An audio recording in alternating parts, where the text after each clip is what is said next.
नमस्कार, जय हिंद साथियों। स्वागत आप सभी साथियों का आपके अपने YouTube चैनल लक्ष्य एजुकेशन पोर्टल में। तो कैसे आप सब? आशा उम्मीद करता हूँ आप सब ठीक होंगे, अपने अध्ययन में व्यस्त होंगे। तो प्रिय विद्यार्थियों, आज हम बात करने वाले हैं कक्षा 10वीं के हिंदी के पेपर की।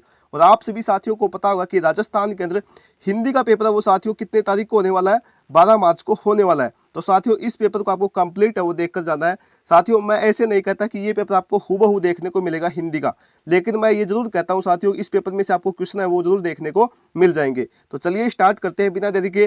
तो आप सभी साथियों को पता होगा कि यहाँ पर आपको रोल नंबर है वो लिखने होते हैं सर्वप्रथम। और इसके बाद साथियों आप सभी को पता होगा कि पेपर को हल करने के लिए 3 घंटे 15 मिनट का आपको समय है वो दिया जाता है। पूरा पेपर आपको 80 नंबर का देखने को मिलता है। साथियों पेपर स्टार्ट करने से पहले आपसे एक छोटी सी रिक्वेस्ट है कि आप चैनल पर नए हो तो एक बार चैनल को जरूर सब्सक्राइब कर ले और एक बार वीडियो को लाइक कर दे। तो सर्वप्रथम आपको देखने को मिलते हैं साथियों परीक्षार्थी के लिए सामान्य निर्देश। तो साथियों आपको इन सभी को पढ़ लेना साथियों, ताकि एग्जाम के अंदर आपको कोई भी समस्या है वो न हो और आपको पता चल जाए कि पेपर के ऊपर कहाँ पर क्या कुछ बताया हुआ है। तो चलिए स्टार्ट करते हैं। सबसे पहले आपको देखने को मिलता है साथियों पेपर के ऊपर खंड ए। ठीक है, तो जब भी आप अपनी कॉपी के अंदर लिखना स्टार्ट करो तो सबसे पहले अपना खंड या सेक्शन है वो जरूर लिखना, ताकि आपकी कॉपी सुंदर दिखे। ठीक है, तो सबसे पहले आपको देखने को मिलते हैं साथियों एमसीक्यूज के क्वेश्चन। ठीक है, और एमसीक्यूज का क्वेश्चन है वो साथियों 1 नंबर का देखने को मिलता है। तो चलिए स्टार्ट करते हैं, साथ में आपको जवाब देने का प्रयास भी करना है। तो देखो, तो पहला क्वेश्चन देखो साथियों क्या पूछा है कि रशिया शब्द में प्रयुक्त प्रत्यय कौन सा है। ठीक है, तो आपको साथियों पता होगा कि अपने सिलेबस के अंदर साथियों एक तो प्रत्यय है और एक उपसर्ग है। तो यहाँ पर साथियों हम कंफ्यूज हो जाते हैं कि प्रत्यय बाद में लगता है या उपसर्ग पहले लगता है। ठीक है, तो ध्यान में रखना है। इसके आपको एक ट्रिक बता रहा हूँ, आपको याद करना साथियों, एक तो ए अनाद याद कर लेना है और दूसरी बात साथियों कै कबूतर याद कर लेना है। आप इस ट्रिक के माध्यम से कभी उपसर्ग और प्रत्यय को नहीं बोलोगे। ठीक है, कि पहले कौन सा लगता है बाद में कौन सा लगता है। तो मैं आपको बताना चाहूंगा साथियों, सबसे पहले आपने जब पहली कक्षा के अंदर थे तो आपने क्या सीखा था?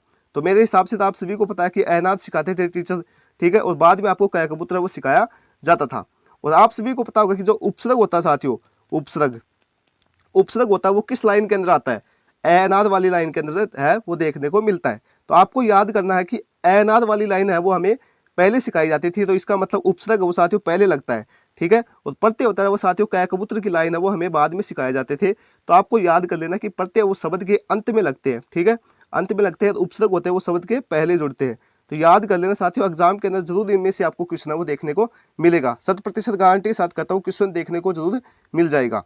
तो देखो सबसे पहला क्वेश्चन क्या पूछा है कि रशिया शब्द में प्रयुक्त प्रत्यय पूछ लिया है। तो इसका राइट जवाब आप सभी क्या बताएंगे? तो इसका राइट जवाब हो जाएगा साथियों ई या प्रत्यय। ठीक है, ऑप्शन नंबर बी यहाँ पर राइट जवाब आपको बताना है। अगले क्वेश्चन की बात करते हैं। दूसरा क्वेश्चन पूछा साथियों व्याकरण से ही है ये भी। ये कहता है कि गुण शब्द संधि का सही उदाहरण है। तो ये पूछा कि गुण शब्द संधि। ठीक है, तो इसका राइट जवाब हो जाएगा साथियों ऑप्शन नंबर ए यानी कि रमेश। ठीक है, अगले क्वेश्चन की बात करते हैं। तीसरा क्वेश्चन क्या कहता है कि उत्साह कविता के कवि है। तो उत्साह कविता के कवि कौन हो जाएगा साथियों? सूर्यकांत त्रिपाठी निराला हो जाएगा। ऑप्शन नंबर बी यहाँ पर राइट जवाब आपको बताना है। अगले क्वेश्चन की बात करते हैं। चौथा क्वेश्चन कहता है कि राम लक्ष्मण परशुराम संवाद किस भाषा है। ठीक है, तो किस भाषा के अंदर लिखा गया है राम लक्ष्मण परशुराम संवाद? तो ये हो जाएगा साथियों राइट जवाब इसका ऑप्शन नंबर डी यानी कि अवधी भाषा के अंदर लिखा गया है। ठीक है, अगले क्वेश्चन की बात करते हैं। पांचवा क्वेश्चन कहता है कि गोपियों ने भ्रमर के बहाने किस पर व्यंग्य बाण है वो छोड़े। इंपोर्टेंट एग्जाम की दृष्टि से तो वो हो जाएगा साथियों उद्धव पर। ऑप्शन नंबर ए यहाँ पर राइट जवाब आपको बताना है। अगले क्वेश्चन की बात करते हैं साथियों, देखो क्या कहता है। अगला छठा क्वेश्चन कहता है कि नागार्जुन का जन्म कब हुआ था। ठीक है, और कहाँ हुआ था।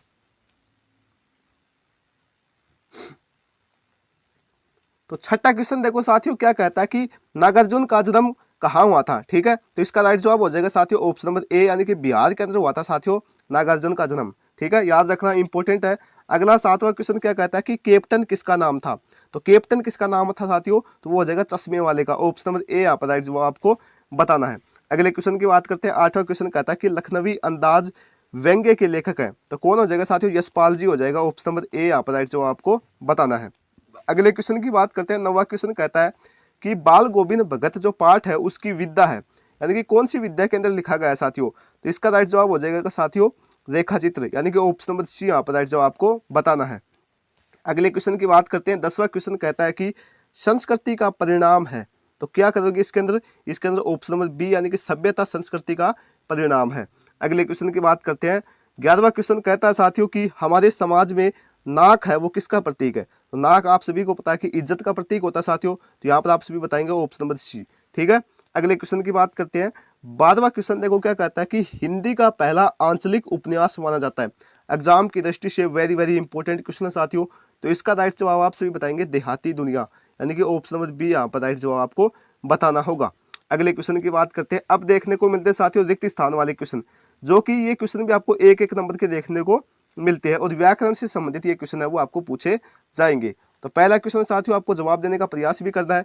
तो क्या पूछा है कि किसी भाव, अवस्था, गुण अथवा दशा के नाम को खालिस्तान संज्ञा कहते हैं। देखो संज्ञा से संबंधित क्वेश्चन है वो पूछा है, तो इसका राइट जवाब आप सभी देंगे भाववाचक। ठीक है, भाववाचक संज्ञा आप सभी इसके अंदर बता देंगे। अगले क्वेश्चन की बात करते हैं। आपको पढ़ने से ही पता चल रहा होगा कि भाव, अवस्था, गुण, दशा के नाम को तो हम संज्ञा कहते हैं। अगले क्वेश्चन की बात करते हैं। दूसरा क्वेश्चन कहता है कि वे शब्द जो संज्ञा व सर्वनाम के स्थान पर बतलाते हैं उन्हें हम क्या कहते हैं? विशेषण कहते हैं। देखो कितना इजी क्वेश्चन है। विशेषण कहते हैं साथियों संज्ञा व सर्वनाम के स्थान पर प्रयोग होने वाले शब्दों को या विशेषता बताते हैं। ठीक है, तो ये आप सभी कर सकते हैं। अगले क्वेश्चन की बात करते हैं। तीसरा क्वेश्चन देखो क्या कहता है। ये कहता है साथियों कि वे क्रियाएं जिनके साथ कर्म प्रयुक्त नहीं होता है खालिस्तान क्रिया कहलाती है। कौन सी क्रिया होती है? वो अकर्मक होती है साथियों। ठीक है, अकर्मक क्रिया होती है जिसके साथ कर्म है वो प्रयुक्त नहीं होता है। अगले क्वेश्चन की बात करते हैं। चौथा क्वेश्चन कहता है कि वे खालिस्तान शब्द जो दो शब्दों, वाक्यांशों या वाक्यों को जोड़ते हैं उन्हें समुच्चय बोधक अवयव कहते हैं। तो इसके अंदर आप सभी क्या बनेंगे? तो इसके अंदर आप सभी बनेंगे साथियों अविकारी शब्द। ठीक है, अविकारी शब्द आप सभी भर सकते हैं। अगले क्वेश्चन की बात करते हैं। पांचवा क्वेश्चन देखो, ये कहता है कि वे शब्दांश जो किसी वाक्य के खालिस्तान में लगकर नए अर्थ का बोध करवाते हैं उन्हें प्रत्यय कहते हैं। देखो पूछ लिया साथियों प्रत्यय, तो मैंने आपको बताया था कि आपको कैकपुत्र याद करना है प्रत्यय के लिए, तो आपको लिखना होगा इसके अंदर अंत में जुड़ते हैं, यानी कि बाद में भी लिख सकते हैं आप सभी साथियों। ठीक है, बाद में लगकर नए अर्थ का बोध कराते हैं प्रत्यय वो कहलाते हैं। अगला छठा क्वेश्चन कहता है कि हिंदी में उपसर्ग खालिस्तान प्रकार के होते हैं। तो 3 प्रकार के होते हैं साथियों। कितने प्रकार के होते हैं? 3 प्रकार के होते हैं। एक तो होता है साथियों हिंदी का, एक होता है संस्कृत का और एक होता है उर्दू का। तो ऐसे आपको याद रखना है। अब देखो देखने को मिलता है साथियों एग्जाम के अंदर आपको एक तो अपठित गद्यांश देखने को मिलता है। देख सकते हैं आप अपठित गद्यांश, जो आपको पढ़ा हुआ नहीं देखने को मिलेगा। क्या पूछा है? गद्यांश पूछा है। तो इसको आपको ध्यानपूर्वक पहले आपको पढ़ना है, और जो कि आपको 6 नंबर का देखने को मिलता है। तो इसको ध्यानपूर्वक पहले आप 1 या 2 बार पढ़ लेंगे तो अपने आप ही उत्तर वो आप सभी बता पाएंगे। तो देखो सबसे पहले आपको देखने को मिलते हैं 6 क्वेश्चन इसमें से। तो पहले के जो 3 क्वेश्चन होते हैं साथियों उनके जवाब आपको वो सर्वप्रथम ही मिल जाते हैं।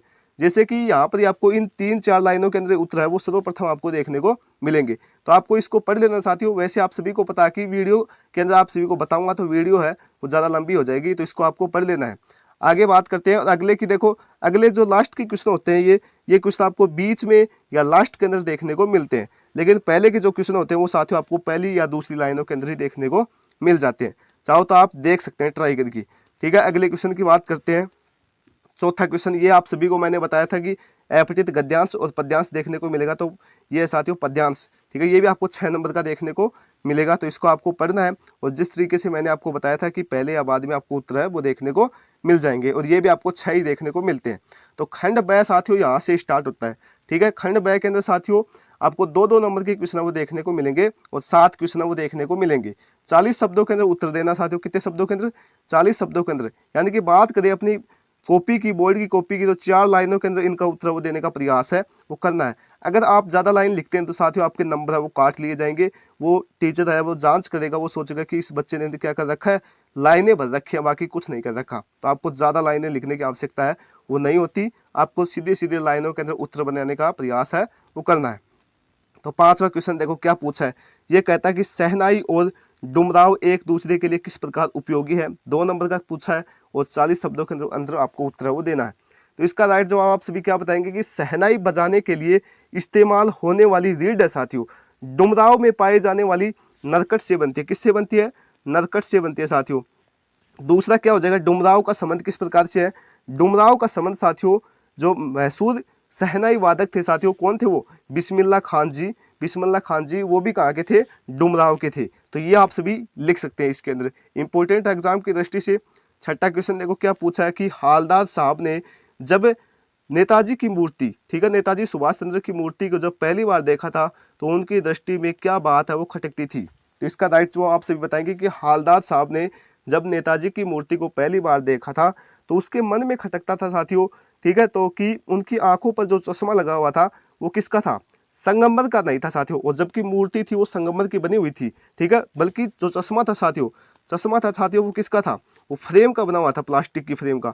तो इसके मन में यही बात खटकती थी साथियों कि लोग आजकल देशभक्तों की इज्जत है वो नहीं करते हैं, देखो क्या कर दिया, यानी कि चश्मा ही नहीं बनाया गया। तो ये आप सभी को लिखना है, ठीक है। अगले की बात करते हैं, 7वां क्वेश्चन। ज़्यादा से ज़्यादा अपने शब्दों के अंदर उत्तर देने का प्रयास करोगे, टीचर उतना ही ज़्यादा मार्क्स देने की संभावना है वो होती है, ना कि पासबुक से रटने की बजाय, ठीक है। अगले क्वेश्चन की बात करते हैं। तो 7वां क्वेश्चन देखो साथियों, क्या पूछा है कि छोटे बच्चे की मनोहारी मुस्कान देखकर कवि के मन में क्या भाव उमड़ते हैं। यह दंतुरित मुस्कान कविता के आधार पर आपको समझाना है। तो आपको सबसे पहले तो पता होना चाहिए कि दंतुरित मुस्कान है वो किस कवि की रचना है। तो ये हो जाएगा साथियों नागार्जुन की, ठीक है। किसकी है, नागार्जुन इसके कवि है। तो इसका जवाब आप सभी इस प्रकार देंगे कि कवि नागार्जुन कहते हैं कि दंतुरित मुस्कान छोटे बच्चे की मुस्कान को देखकर कवि के मन में वात्सल्य, प्रेम और प्रशंसा, आश्चर्य उमड़ता है। तो यही आपको लिखना साथियों, कि कितने शब्दों के अंदर पूछा, 40 शब्दों के अंदर इसका उत्तर देने का प्रयास है वो करना है, छोटे से छोटे शब्दों के अंदर। अगले 8वें क्वेश्चन की बात करते हैं कि उत्साह कविता का आपको मूल भाव है वो लिखना है, ठीक है। मूल भाव बताना है कि कवि क्या कहना चाहता है उत्साह कविता के माध्यम से। तो उत्साह कविता के माध्यम से साथियों कवि कहना चाहता है कि हमें जोश से आगे बढ़ना चाहिए। किससे, जोश से साथियों आगे है वो बढ़ते रहना चाहिए। और साथियों जो भी परिस्थिति होती है, यानी कि दुखी वाली या खुशी वाली, तो उसका सामना करता रहना चाहिए साथियों, ठीक है। घबराना नहीं चाहिए परिस्थितियों को देखकर। तो आप जब आपकी पता है कि एग्जाम चल रही है तो आपको डरना नहीं है कि मेरी एग्जाम चल रही है, मैंने कुछ नहीं पढ़ा। आपको परिस्थितियों से लड़ना है साथियों, और आपको ध्यानपूर्वक पढ़ के जाना है, ध्यानपूर्वक, तो आपके जवाब है वो सही होंगे और आपके मार्क्स है साथियों देखने को अच्छे मिल जाएंगे। अगले क्वेश्चन की बात करते हैं। 9वां क्वेश्चन क्या कहता है, ये कहता है कि गंगटोक शहर को देखकर लेखिका को क्या अनुभूति होती है। तो इसका जवाब आप सभी देंगे कि गंगटोक को देखकर साथियों लेखिका को उद्भद्य और जादुई अनुभूति है वो होती है। एक प्रकार का साथियों अनोखा आकर्षण और शांति और रहस्य वाला अनुभव है वो होता है लेखिका को। ये आप सभी इसके अंदर बता सकते हैं। 10वां क्वेश्चन देखो साथियों क्या पूछा है कि ये कहता है कि सांप निकलने पर पानी फेंकते बच्चों की क्या प्रतिक्रिया हुई। माता के आंचल पाठ के आधार पर आपको समझाना है। तो इसका जवाब आप सभी बताएंगे कि माता के आंचल पाठ में के मुताबिक साथियों सांप निकलने पर बच्चे वो क्या कर जाते हैं, डर जाते हैं साथियों। अपने को भी डर तो लगता ही साथियों, सांप जब देख लेते हैं तो पानी फेंकने लगते हैं साथियों कि वो भाग जाए। और यह एक स्वाभाविक प्रतिक्रिया साथियों, बच्चे अपनी सुरक्षा को लेकर चिंतित होते हैं। तो ये आप सभी बता सकते हैं। 40 शब्दों के अंदर उत्तर देने का प्रयास है वो करना है। पहले आपको बता दिया है, ज़्यादा लिखने की आवश्यकता है वो नहीं है। अगला 11वां क्वेश्चन कहता है कि नमक मिर्च लगाना मुहावरे का अर्थ बताते हुए वाक्य में प्रयोग करना है। इंपॉर्टेंट एग्जाम की दृष्टि से इसका जवाब आप सभी बताएंगे साथियों। नमक मिर्च लगाना, तो आप सभी को पता होगा साथियों नमक मिर्च कौन लगाता है, ज़्यादा स्वाद के लिए। तो यानी कि किसी बात को साथियों बढ़ा चढ़ाकर कहना, ठीक है, बढ़ा चढ़ाकर कहना इसका जवाब हो जाएगा। और इसका वाक्य में प्रयोग करना है। तो वाक्य में प्रयोग कैसे करेंगे कि साथियों, सोहन ने मेरी शिकायत है वो नमक मिर्च लगाकर अपने मेरे पापा जी से कह दिया। यानी कि उसने बातों को बढ़ा चढ़ाकर कह दिया और पिटाई है वो करवा दी मेरी। तो ये आप सभी बता सकते हैं इसके अंदर। अगले क्वेश्चन की बात करते हैं। खंड स है वो अपना यहाँ से स्टार्ट होता है साथियों, और आपको 4 नंबर का देखने को मिलेगा पहला क्वेश्चन। तो ये गद्यांश साथियों जो कि अपनी पाठ्य पुस्तक है उसमें से आपको देखने को मिलता है, यानी कि पढ़ा हुआ है पठित गद्यांश वो देखने को मिलेगा। ये अपनी बुक का ही चैप्टर का नाम है, उस चैप्टर से लिया हुआ है साथियों। तो इसको आपको पढ़ लेना है पहले ध्यानपूर्वक, इसके बाद आपको उत्तर देने का प्रयास है वो करना है। अगला देखो ये क्या पूछ रखा है कि आज़ाद हिंद वाला, आप चाहो तो ये कर सकते हैं और चाहो तो ये कर सकते हैं, ठीक है। ये कैप्टन वाले से लिया हुआ है। अगले की बात करते हैं साथियों, देखो ये भी अपना सूरदास वाले से लिया हुआ है साथियों, ठीक है। तो इनको ध्यानपूर्वक पढ़ना है, आपके पढ़े हुए हैं ये सभी। और अब देखो 14वां क्वेश्चन क्या कहता है साथियों कि हालदार साहब भावुक हैं, इतनी सी बात पर उनकी आंखें हैं वो भर आती हैं साथियों। हालदार साहब की आंखें क्यों भर आई। नेताजी का चश्मा पाठ के आधार पर आपको समझाना है। 3 नंबर का पूछा साथियों, चाहो तो आप ये भी कर सकते हैं, इसके स्थान पर अगर आपको ये नहीं आता तो ये कर सकते हैं। लखनवी अंदाज व्यंग्य में लेखक ने किस प्रकार किस वर्ग पर कटाक्ष है वो किया है। लगभग आपको 50 से 60 शब्दों के अंदर उत्तर देने का प्रयास है वो करना है। तो इसका जवाब आप सभी बता सकते हैं कि नेताजी सुभाष चंद्र बोस मूर्ति पर लगे संकरे चश्मे यानी कि फ्रेम वाले चश्मे को देखकर भावुक हो जाते हैं साथियों हालदार साहब। ठीक है, उन्हें लगा कि लोग चश्मे को देखकर तथा नेताजी जैसे देशभक्तों के बारे में लोगों को इज्जत है वो नहीं रही है साथियों। तो आज के ज़माने में समाज तथा देशभक्तों के प्रति सम्मान बिल्कुल भी नहीं रहा है। आपको साथियों यानी कि 50-60 शब्दों के अंदर पूछा तो यानी कि 10 लाइनें इनके अंदर आपको भरनी है। ठीक है, यानी कि आधा पेज इसके अंदर भरना है। ठीक है, चाहो तो आप ये भी कर सकते हैं। 15वां क्वेश्चन देखो साथियों, क्या पूछा है कि सेवकू सो करे सेवकाई, अरी करती करी करिए लड़ाई। पंक्ति के आधार पर बताइए कि परशुराम ने राम के किस कार्य को लेकर शत्रु का कार्य के समान बताया है। तो इसका जवाब आप सभी क्या बताएंगे। पहली लाइन का अर्थ हो जाएगा साथियों, यानी कि सेवक वही होता है जो साथियों सेवा का काम करता है। ठीक है, दूसरी पंक्ति का अर्थ हो जाएगा साथियों, यानी कि शत्रु के समान काम करने वाले के साथ लड़ाई ही नहीं करनी चाहिए, और जो शत्रु का काम करता है उसके साथ लड़ाई है वो करनी चाहिए। और पंक्ति के आधार पर शत्रु को यानी कि धनुष तोड़ देता है राम, तो किसको बुरा लगता है, परशुराम जी को बुरा है वो लगता है। तो ये आप सभी इसके अंदर बता सकते हैं। अगला देखो क्या पूछा है कि सूर्यकांत त्रिपाठी निराला निराला द्वारा रचित कविता अट नहीं रही है। ठीक है, में वर्णित फागुन की मादकता का वर्णन कीजिए। 50 से 60 शब्दों के अंदर उत्तर देना है। अगला 16वां क्वेश्चन पूछा है जीवन परिचय से, ये क्या कहता है कि तुलसीदास जी के कर्तृत्व एवं व्यक्तित्व के बारे में आपको लिखना है। एग्जाम की दृष्टि से वेरी वेरी इंपॉर्टेंट क्वेश्चन, बहुत बार एग्जाम के अंदर देखने को मिला है, 4 नंबर का देखने को मिलता है। यशपाल के व्यक्तित्व और कर्तृत्व के बारे में आपको लिखना है। खंड द के अंदर देखने को मिलते हैं साथियों आपको एक क्वेश्चन जो कि आपको 60 शब्दों के अंदर देना होता है। ये आप पढ़ सकते हैं साथियों। जाने कितना रण हम पर इन नदियों का हम शिखरों का। ठीक है, साना साना हाथ जोड़ी पाठ के आधार पर आपको बताना है कि मणि ने ऐसा क्यों कहा है। अगले की बात करते हैं। अथवा के अंदर क्या पूछा है कि एक दिन मैंने हिरोशिमा पर कविता लिखी, जापान में नहीं भारत लौटकर रेलगाड़ी में बैठे अज्ञे ने हिरोशिमा में तत्काल कुछ न लिखकर भारत लौटने पर कविता है वो क्यों लिखी है। 60 शब्दों के अंदर उत्तर देना है, 4 नंबर का आपको देखने को मिलता है। अगला 18वां क्वेश्चन है साथियों, निबंध से संबंधित, किससे संबंधित, निबंध से संबंधित, और 300 शब्दों के अंदर उत्तर देना है। निबंध का कितने पेज, लगभग साथियों 2.5 पेज। ठीक है, 2 या 2.5 पेज आपको भरने हैं। ठीक है, तो पहला पूछा साथियों कि कन्या भ्रूण हत्या सामाजिक अभिशाप। तो आपको ये पॉइंट बता रखे साथियों, इनके आधार पर आपको उत्तर देने का प्रयास है वो करना है। आप सभी देख सकते हैं। सबसे पहले तो आपको लिखनी होती है प्रस्तावना, उसके बाद कन्या भ्रूण हत्या का कारण लिखना है, इसके बाद कन्या भ्रूण हत्या का दुष्परिणाम क्या हो सकता है, यानी कि क्या क्या गलत परिणाम हो सकते हैं, कन्या भ्रूण हत्या को रोकने के उपाय बताना साथियों। ठीक है, अगला उपसार होता है लास्ट के अंदर, यानी कि पूरी बातों का निचोड़ आपको उस उपसार के अंदर लिखना होता है। अगला है साथियों शिक्षा के क्षेत्र में मोबाइल की उपयोगिता। अगला पूछा है बढ़ता ध्वनि प्रदूषण और मेरे जीवन की अविस्मरणीय घटना।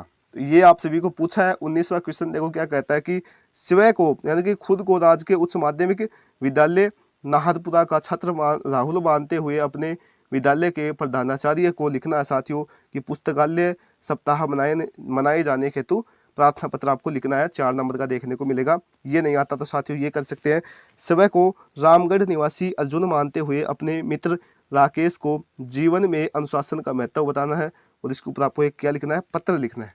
तो ये आप सभी बता सकते हैं। 20वां क्वेश्चन कहता है और अंतिम क्वेश्चन है, ये कहता है कि महिला उद्यमिता केंद्र द्वारा बनाए गए आचार व पापड़ की बिक्री हेतु क्या करना है, विज्ञापन तैयार करना है। इंपॉर्टेंट है।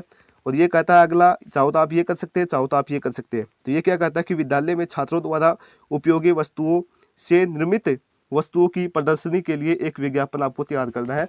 आप सभी कर सकते हैं। आपको पता होगा कि बॉक्स बनाया जाता है, उसके बाद आपको इसके बारे में लिख देना है, आपको नंबर है वो मिल जाते हैं। आशा करता हूँ साथियों आपको अच्छा लगा होगा पेपर। आप चैनल पर नए हो तो एक बार चैनल को जरूर सब्सक्राइब कर ले और आपको बताना कि कितने क्वेश्चन यहाँ पर आपको आते हैं। तो मिलते हैं अगले नेक्स्ट वीडियो के साथ, तब तक के लिए जय हिंद जय भारत।